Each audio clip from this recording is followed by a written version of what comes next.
जय हिंद दोस्तों। आइए आज हम देखते हैं भारत के राष्ट्रपति से संबंधित जितने भी पीवाईक्यू एग्जाम में बन सकते हैं उन सब के बारे में हम डिस्कस करते हैं। ठीक। और देखिए, मैंने केवल राष्ट्रपति के तहत ही 50 क्वेश्चन ले लिए हैं। आपने इससे पहले देखा ना होगा। जैसे मूल अधिकार, उससे मैंने 56 क्वेश्चन करा दिए। डीपीएसपी मैंने 56 क्वेश्चन करा दिए। देखिए, मुझे कराना 50 क्वेश्चन 60 क्वेश्चन हो ना तो हम 6-7 मिनट में करा सकते हैं। लेकिन रैपिड फायर होगा, क्वेश्चन पढ़ा आंसर बताया, तो इससे क्या होगा, आपके माइंड में सेट नहीं होगा। और मैं जैसे रिलेट करता हूँ रिलेट नहीं कर पाऊँगा, ट्रिक नहीं बता पाऊँगा, तो उससे मतलब आपका फ़ायदा नहीं होगा। अगर आप मतलब वीडियो जब भी देखिए पूरी देखिए, इससे क्या होगा, आपको बहुत सारी चीज़ें जानकारी मिलेंगी। ये भी पता चलेगा कि किस लेवल का क्वेश्चन एग्जाम में किस टॉपिक से बनता है। ठीक। और यहाँ मैंने मतलब एसएससी से लेके यूपीएससी तक क्वेश्चन मैं कवर कर लेता हूँ। आपने अगर देखा भी होगा तो जितने भी क्वेश्चन होते हैं मैंने सारे कवर कर लिए हैं। ठीक। तो देखिए, शुरुआत करते हैं। इसमें जो है पहला लिखा है कि राष्ट्रपति का निर्वाचन किस प्रकार से होता है। तो देखिए, राष्ट्रपति का निर्वाचन होता है वो अप्रत्यक्ष रूप से होता है। और देखिए, एक चीज़ याद रखिए कि राष्ट्रपति का जो मतलब आर्टिकल दिया है वो 52 से 62 के मध्य जो आर्टिकल है वो दिए हुए हैं। ठीक। और इसकी मैं ट्रिक अभी बता रहा हूँ कि मतलब कौन कौन से हैं, अभी आगे क्वेश्चन में बताता हूँ। अगला है कि राष्ट्रपति पद के निर्वाचन हेतु कौन सी पद्धति बनाई जाती है। तो ये एकल संक्रमणीय है। कौन है? एकल संक्रमणीय है। तो ऑप्शन नंबर क्या हो जाएगी? बी, समानुपातिक प्रतिनिधित्व एवं एकल संक्रमणीय मत पद्धति। आगे बढ़ते हैं। अगला क्वेश्चन दिया है कि किस अनुच्छेद के तहत राष्ट्रपति अपने पद ग्रहण करने की तिथि से 5 वर्ष की अवधि तक अपने पद पर बना रहता है। तो ये मतलब दिया है कि इनका कार्यकाल जो होता है वो किस में दिया है। कार्यकाल है ये तो है 5 वर्ष। 5 वर्ष क्या है? कार्यकाल है। उसके बाद फिर चुनाव होगा, तो ये दोबारा भी इलेक्ट हो सकते हैं। तो देखिए, ये हम याद कराते हैं ट्रिक से। पकानी पकानी को का दियो दशा। ठीक। ये हमारी हो गई ट्रिक। अब देखो, पा से पद होगा, मतलब राष्ट्रपति का पद है, यानी भारत का एक राष्ट्रपति होगा। 52 में हो जाएगा। ठीक। 52 से हम शुरुआत करेंगे। का से इनका जो है क्या हो जाएगा, मतलब जो है ये कार्यपालिका के प्रमुख हो जाएंगे। का से ये क्या है, 53 में कार्यपालिका के प्रमुख हो जाएंगे। नी से निर्वाचन हो जाएगा, यानी कैसे चुनाव होता है तो अप्रत्यक्ष होता है, कैसे और एकल संक्रमणीय मत पद्धति के द्वारा होता है। ये दोनों क्वेश्चन आ चुके ऊपर। को से होता है इनका कोटा जो होता है, यानी उसमें जो है मतलब कितनी धनराशि जमा करनी है, 15,000 या मतलब प्रस्तावक, ये सब के बारे में दिया रहता है। और का मतलब ये जो होता है ये कार्यकाल होता है। कौन सा होता है? कार्यकाल। तो अब देखिए, कार्यकाल यहाँ पे दिया हुआ है। ठीक। दो मतलब दोबारा निर्वाचन, यो मतलब योग्यता, यानी उनकी योग्यता क्या होनी चाहिए, उनकी मतलब दशा पूछा, इसमें शपथ की बात करता है। अब देखिए, एक चीज़ ये देखिए, तो कार्यकाल हमें मतलब है, तो कार्यकाल देखिए 52, 53, 54, 55, 56। ठीक। तो 56 पे क्या हो जाएगा, हमारा कार्यकाल हो जाएगा। ऑप्शन नंबर सी हो जाएगा। याद होगा। आगे बढ़ते। अगला है कि निम्नलिखित में से कौन से राष्ट्रपति पूर्व में केंद्रीय गृह मंत्री थे। तो देखिए, जो पूर्व में केंद्रीय गृह मंत्री थे वो कौन से राष्ट्रपति हैं, तो हैं ज्ञानी जैल सिंह। आगे बढ़ते। और देखिए, यही एक मतलब मात्र राष्ट्रपति हैं जिन्होंने वीटो पावर जो है रख लिया था अपने पास। ठीक। वीटो पावर, सॉरी बी को लिखे वीटो पावर। ठीक। ये याद रखिएगा, ये क्वेश्चन कई बार पूछा है, यूपीपीसीएल में भी पूछा है, यूपीएससी में भी पूछा है। आगे बढ़ते हैं। अगला है कि भारत के राष्ट्रपति निर्वाचन होने से पूर्व निम्नलिखित में से कौन उपराष्ट्रपति नहीं थे। यानी भारत के जो राष्ट्रपति निर्वाचित होने से पहले वो कौन थे इसमें से जो उपराष्ट्रपति नहीं थे। इससे पहले जितने भी लोग इसमें जो है ऑप्शन में दिए हैं वो उपराष्ट्रपति पहले थे, उसके बाद जो है राष्ट्रपति बने। तो इसमें कौन है जो उपराष्ट्रपति नहीं थे। तो देखिए, इसमें से जो ज्ञानी जैल सिंह है ना, ये उपराष्ट्रपति नहीं थे, केंद्रीय मंत्री थे। ऊपर ये देखो क्वेश्चन आया था कि गृह मंत्री थे। ठीक। आगे बढ़ते हैं। अगला है कि भारत के राष्ट्रपति चुने जाने वाले प्रथम एवं गैर कांग्रेसी उम्मीदवार कौन थे। तो देखिए, ये जो गैर कांग्रेसी बीवी गिरी थे, कौन थे? बीवी गिरी। ऑप्शन नंबर बी हो जाएगा।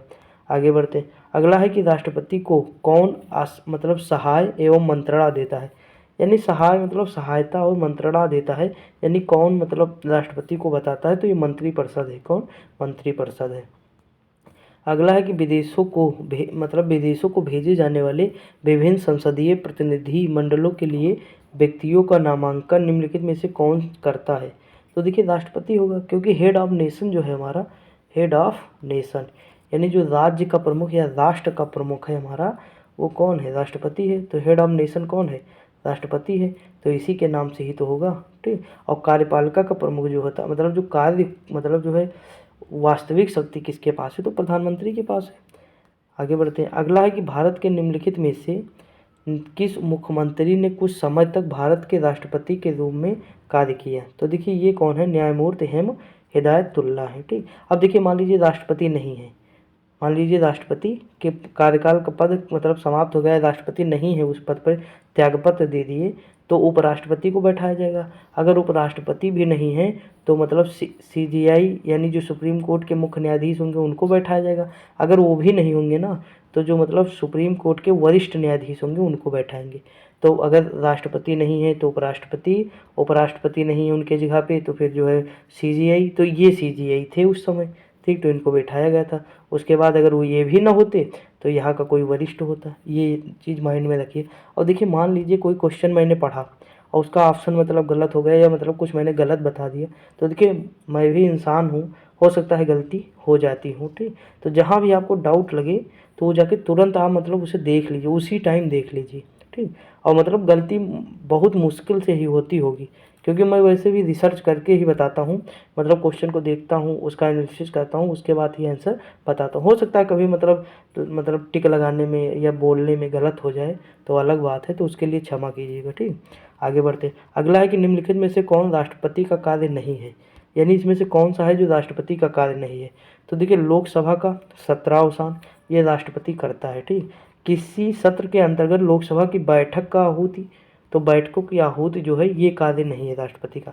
लोकसभा का सत्र बुलाता है, लोकसभा का विघटन करना, यानी ये भी है, ये भी है, ये भी है, लेकिन ऑप्शन नंबर बी नहीं है।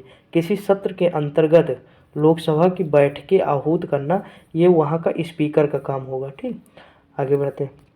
अगला है कि विदेशी देशों के सभी राजपूतों का कमिश्नरों के प्रत्यय किसके द्वारा प्राप्त किए जाते हैं? तो देखिए ये सभी राष्ट्रपति के द्वारा प्राप्त किए जाएंगे। किसके? राष्ट्रपति, क्योंकि हेड ऑफ नेशन कौन है? राष्ट्रपति। आगे बढ़ते हैं कि राष्ट्रपति निम्नलिखित में से किस सूची के विषय पर अध्यादेश जारी कर सकता है? तो ये संघ सूची और समवर्ती सूची के विषय पर अध्यादेश जारी कर सकता है, क्योंकि ये संसद का भाग है और संसद मतलब ये केंद्र के तहत ही आएगा। ठीक, केंद्र के तहत ही आएगा। आगे बढ़ते। अगला है कि संसद राष्ट्रपति के चुनाव में विवाद होने पर किसकी सलाह दी जाती है? तो सर्वोच्च न्यायालय जो अगर विवाद होगा राष्ट्रपति उपराष्ट्रपति में तो ये सलाह किसकी मानी जाएगी? तो सर्वोच्च न्यायालय की, सुप्रीम कोर्ट की। आगे बढ़ते। अगला है कि भारत का राष्ट्रपति किसका एक अभिन्न अंग है? तो संसद के 3 भाग हैं। कितने भाग हैं? तो संसद के कितने भाग हैं? 3 भाग हैं। कौन कौन से? तो लोकसभा, राज्यसभा और राष्ट्रपति। लोकसभा, राज्यसभा, राष्ट्रपति, तो ये संसद के तहत आएगा। किसके? संसद के। तो ऑप्शन नंबर क्या हो जाएगा? बी हो जाएगा। आगे बढ़ते हैं। और देखिए इसका आर्टिकल क्या है? तो सरला, यानी मतलब आर्टिकल कौन कौन सा है? तो देखिए 79, 80, 81। ठीक, आगे बढ़ते हैं। अगला है कि इनमें से किसने भारतीय गणतंत्र के 12वें राष्ट्रपति के रूप में कार्य किया? तो ये कौन से राष्ट्रपति हैं? तो देखिए जो राष्ट्रपति है ना ये है प्रतिभा सिंह पाटिल। कौन है? प्रतिभा सिंह पाटिल है। आगे बढ़ते हैं। अगला क्वेश्चन दिया है कि जो निम्नलिखित में से कौन भारत के राष्ट्रपति के चुनाव में भाग नहीं लेता है? तो देखिए भारत के राष्ट्रपति के चुनाव में कौन भाग नहीं लेगा? तो देखिए राष्ट्रपति के चुनाव में राज्यसभा, लोकसभा, विधानसभा, विधान परिषद, तो देखिए जो विधान परिषद है ना लेगी, ये नहीं भाग लेगी। क्यों? क्योंकि ये सभी राज्य में नहीं दी हुई है। देखिए ये कितने राज्य में है? तो 6 राज्य में। इसकी एक ट्रिक है, यूपी में तेल बिका, यूपी में तेल बिका, यूपी में तेल बिका। ठीक, क्या? यूपी में तेल बिका। ठीक, अब देखिए यूपी तो है ही है, महाराष्ट्र हो जाएगा, तेलंगाना हो जाएगा, बिहार हो जाएगा, कर्नाटक हो जाएगा, आज से आंध्र प्रदेश हो जाएगा। ठीक, तो यूपी में तेल बिका, ये चीज़ याद रखिए, थोड़ा सा इस तरह याद हो जाएगा आपको। आगे बढ़ते। अगला है कि अध्यादेश जारी करने का अधिकार राष्ट्रपति का कौन सा अधिकार है? तो अध्यादेश जारी करने का जो अधिकार है ना वो राष्ट्रपति का विधायी अधिकार है। कौन सा है? विधायी। आगे बढ़ते। अगला है कि भारत के राष्ट्रपति की तुलना निम्नलिखित में से किसके करना सर्वाधिक उचित है? यानी किससे करना सर्वाधिक उचित है? तो देखिए राष्ट्रपति की जो तुलना है ना वो हम किससे कर सकते हैं? तो ब्रिटेन के सम्राट से कर सकते हैं। अगला है कि भारत की कार्यपालिका का अध्यक्ष कौन होता है? तो कार्यपालिका का प्रमुख राष्ट्रपति होगा। कौन होगा? राष्ट्रपति होगा। प्रधानमंत्री ना लगा के आना, क्योंकि आर्टिकल 53 में मैंने ऊपर यही बताया है कि पा का नी, तो देखिए नी से निर्वाचन और का से जो ये ना कार्यकाल नहीं है, कौन सा है? कार्यपालिका का प्रमुख है। आगे बढ़ते हैं। अगला है कि भारतीय संविधान के अनुसार देश का प्रथम नागरिक कौन है? तो ये राष्ट्रपति होंगे। कौन? राष्ट्रपति। अगला है कि कार्यकाल पूर्ण होने पर पहले भारत के राष्ट्रपति को उनके पद से कौन हटा सकता है? तो कार्यकाल पूर्ण होने से पहले उन्हें जो हटा सकता है ना, वो संसद द्वारा हटाया जाएगा महाभियोग लगाकर। ठीक, आगे बढ़ते। अगला है सदन में राष्ट्रपति के विरुद्ध महाभियोग प्रस्ताव पास करने के लिए कितने सदस्यों का समर्थन चाहिए? तो देखिए, ये जो सदस्यों का समर्थन है ना, ये संसद के कुल सदस्य यानी सदन के कुल सदस्यों में से कम से कम 2/3, कम से कम 2/3। Option number B. अगला है कि राष्ट्रपति को निम्नलिखित में से कौन पद एवं गोपनीयता की शपथ दिलाते हैं? तो देखिए, राष्ट्रपति को जो शपथ दिलाते हैं ना, वो सुप्रीम कोर्ट, कौन? सुप्रीम कोर्ट के मुख्य न्यायाधीश।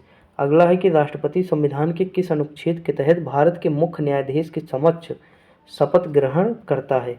यानी किसके समक्ष जो है शपथ ग्रहण करता है, कौन सा है?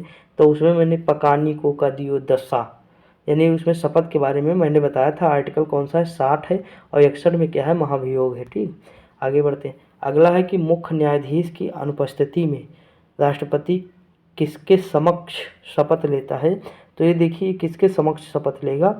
तो जैसे मुख्य न्यायाधीश नहीं है, तो मुख्य न्यायाधीश के जगह वरिष्ठ न्यायाधीश आएंगे। ठीक, ऑप्शन नंबर ए हो जाएगा। और देखिए, राष्ट्रपति का जो क्षमादान की शक्ति है ना, किसमें है? 72। क्योंकि जो राष्ट्रपति क्षमा करता है किसी को, तो ये क्या काम करता है? बेहतर काम करना। बेहतर से क्या हो जाएगा? आर्टिकल 72। तो राष्ट्रपति क्षमादान की शक्ति है किसमें? आर्टिकल 72 में, ये याद रखिएगा। ठीक, और दूसरी चीज़, एक चीज़ है, जैसे मान लीजिए 60 में शपथ लिए राष्ट्रपति महोदय, और इन्होंने क्या किया? संविधान का अतिक्रमण किया, तो हम क्या कहेंगे? 61 में महाभियोग लगा, इनको हटा देंगे। यानी 60 में शपथ दिलाएंगे, अगर अच्छा काम नहीं किए तो 61 में हटा देंगे। ठीक, तो मतलब मैं बात रिलेट कर रहा हूँ। ठीक, अन्यथा न लीजिएगा। तो इस तरह क्या होगा कि माइंड में सेट हो जाएगा। आगे बढ़ते। अगला है, यदि राष्ट्रपति और उपराष्ट्रपति दोनों देश से बाहर हों, उस स्थिति में उनके कार्यकाल को कौन, यानी जो कार्यभार है उनका, उसे कौन ग्रहण करेगा? तो ये ग्रहण करेंगे सर्वोच्च न्यायालय के मुख्य न्यायाधीश। आगे बढ़ते। अगला दिया है कि केंद्रीय मंत्रिमंडल के मंत्रियों की नियुक्ति कौन करता है? तो ये राष्ट्रपति करते हैं। कौन करते हैं? राष्ट्रपति। और देखिए, अब राष्ट्रपति जो है करते हैं। ठीक, 27 नंबर। लेकिन ऑप्शन नंबर सी दिया है कि प्रधानमंत्री की सलाह पर राष्ट्रपति करती, ये ज़्यादा उपयुक्त है। ठीक, ऑप्शन नंबर क्या हो जाएगा? सी। इसलिए ध्यान दीजिएगा, भारत के राष्ट्रपति की मर्जी तक निम्नलिखित में से कौन अपने पद पर रह सकता है? तो देखिए, ये जो है रह सकते हैं ना, ये कौन रह सकते हैं? तो ये राज्यपाल। कौन? राज्यपाल। क्योंकि राज्यपाल जो है ना, वो मतलब केंद्र का कठपुतली के समान है। यानी केंद्र जब चाहे उन्हें हटा सकती है, जब चाहे उन्हें नियुक्त कर सकती है। और ये राष्ट्रपति के प्रसाद पर्यंत रहते हैं, यानी रहते तो 5 साल तक है अपना पद, लेकिन ये कभी भी हटाए जा सकते हैं। ठीक, आगे बढ़ते। अगला है कि निम्नलिखित में से किसकी नियुक्ति भारत के राष्ट्रपति द्वारा नहीं होती है? तो देखिए, किसकी नियुक्ति नहीं होगी? लोक अध्यक्ष, भारत के मुख्य न्यायाधीश, सेना का प्रमुख, इनमें से कोई नहीं। तो देखिए, जो मतलब इसमें है, वो लोकसभा के अध्यक्ष जो होते हैं, स्पीकर ना, इनकी अलग से नियुक्ति नहीं होती है। ये मतलब सदस्य के रूप में ही रहते हैं। उसके बाद उसमें से एक लोग को चुन लिया जाता है, पहले ही इनको शपथ दिला दी जाती। इसके लिए अलग से उनको शपथ नहीं दी। जैसे मान लीजिए 10 लोग हैं। ठीक, अब 10 लोग को राष्ट्रपति ने पहले शपथ दिला दी। ठीक, सबको शपथ दिला दी, तो इसी में से एक को सेना मतलब लोकसभा का स्पीकर चुन लिए, तो अब दोबारा से इनको थोड़ा शपथ दिलाएंगे, एक बार तो ले चुके ना। तो इस तरह मतलब इसमें जो है बताया गया है। तो ऑप्शन नंबर ए हो जाएगा। आगे बढ़ते। अगला है कि निम्नलिखित में से किसे राष्ट्रपति नियुक्त नहीं करता है? तो देखिए, इसमें भी आया, तो कौन नहीं होगा? वित्त आयोग, योजना आयोग, राजकीय भाषा आयोग, या संघ लोक आयोग। तो सभी को पता है कि योजना आयोग का कोई नियुक्त है। अब योजना आयोग तो नीति आयोग हो गया। क्या हो गया? नीति आयोग। कब हुआ? तो देखिए, ये 1 जनवरी 2015 को। ठीक, आगे बढ़ते। वित्त बिल के लिए किसकी पूर्व स्वीकृति आवश्यक है? तो राष्ट्रपति की। किसकी? राष्ट्रपति की। तो भारत के राष्ट्रपति। अगला है कि किसी मृत्युदंड पाए अपराधी को क्षमादान करने की शक्ति निम्नलिखित में से किसको प्राप्त है? तो देखिए, मृत्युदंड जो क्षमा कर सकता है ना, वो केवल और केवल राष्ट्रपति। ऑप्शन नंबर क्या हो जाएगा? डी हो जाएगा। आगे बढ़ते। अगला दिया हुआ है क्वेश्चन कि राष्ट्रपति को लोकसभा में किन 2 सदस्यों को मनोनीत करने का अधिकार है? तो वो एंग्लो इंडियन को कर सकता है, लेकिन अब हट गया है। ठीक, ये याद रखिए। अगला है कि राष्ट्रपति और उपराष्ट्रपति की अनुपस्थिति में कौन कार्यभार ग्रहण कर सकता है? तो मैंने ऊपर ही क्वेश्चन बताया, सर्वोच्च न्यायालय के मुख्य न्यायाधीश। अगला है कि अध्यादेश जारी करने का अधिकार राष्ट्रपति का कौन सा अधिकार है? क्वेश्चन देखिए कैसे पूछ रहा है, विधायी अधिकार है। कई बार क्वेश्चन जो है रिपीट होता रहता है। भारत के प्रथम राष्ट्रपति कौन है? तो सभी को पता है, डॉक्टर राजेंद्र प्रसाद। कौन है? डॉक्टर राजेंद्र प्रसाद है। अगला है कि भारत के राष्ट्रपति निर्वाचन होने की न्यूनतम आयु कितनी है? तो न्यूनतम आयु कितनी है? 35 वर्ष। कितनी है? 35 वर्ष है। अगला है भारत के किसके चुनाव में अनुपातिक प्रतिनिधित्व चुनाव प्रणाली? तो राष्ट्रपति के। किसके? राष्ट्रपति के। तो ऑप्शन नंबर क्या हो जाएगा, बी हो जाएगा। आगे बढ़ते हैं। अगला क्वेश्चन दिया है कि राष्ट्रपति चुनाव संबंधी मामले किसके पास भेजे जाते हैं। तो चुनाव संबंधी जो मामले भेजे जाएंगे ना, वो किसके पास भेजे जाएंगे, तो वो उच्चतम न्यायालय। अगर मान लीजिए कोई मामला यानी वाद विवाद हो जाएगा तो उच्चतम न्यायालय देखेगा। ठीक, आगे बढ़ते। अगला है कि राष्ट्रपति पद के चुनाव संबंधी विवाद को किसी, देखिए 4-5 बार क्वेश्चन आया, तो इसका मतलब क्या है, इसे माइंड में एकदम कंठस्थ होना चाहिए, एकदम माइंड में अपने मतलब बैठा लेना चाहिए। अगला है कि किसी भी अभियुक्त की फांसी की सज़ा को बदलने या कम करने का अधिकार किसे है, तो राष्ट्रपति को है। ठीक, ऑप्शन नंबर ए। अगला है कि किसी विधि के प्रश्न पर सर्वोच्च न्यायालय के परामर्श लेने का अधिकार किसको है, तो राष्ट्रपति को है। अब राष्ट्रपति सलाह ले सकता है, इसे माने या ना माने ये मतलब राष्ट्रपति की मर्जी है। आगे बढ़ते हैं। अगला, और देखिए सुप्रीम कोर्ट सलाह दे या न दे ये उसकी मर्जी है। अगला है कि निम्नलिखित में से कौन कभी भारत का राष्ट्रपति नहीं रहा। तो इसमें से कौन जो थे भारत के राष्ट्रपति नहीं रहे, तो सी राजगोपालाचारी। ऑप्शन नंबर हो जाएगा सी। आगे बढ़ते हैं। अगला क्वेश्चन दिया है कि निम्नलिखित में से कौन राष्ट्रपति के निर्वाचन का भाग है परंतु उसके महाभियोग अधिक्रमण का भाग नहीं है। तो देखिए इसमें कौन है जो भाग है, लेकिन देखिए इसमें जो है राज्य की विधान सभाएँ, ये मतलब जो है निर्वाचन में तो भाग लेती हैं लेकिन महाभियोग के समय भाग नहीं लेती हैं। आगे बढ़ते हैं। अगला है लोकसभा निम्नलिखित में से किसके द्वारा भंग की जाती है। तो देखिए लोकसभा जो भंग की जाती है ना, वो किसके द्वारा विघटित की जाती है, तो मतलब प्रधानमंत्री के परामर्श पर राष्ट्रपति द्वारा। अगला है कि भारत सरकार का सांविधिक अध्यक्ष कौन सा है।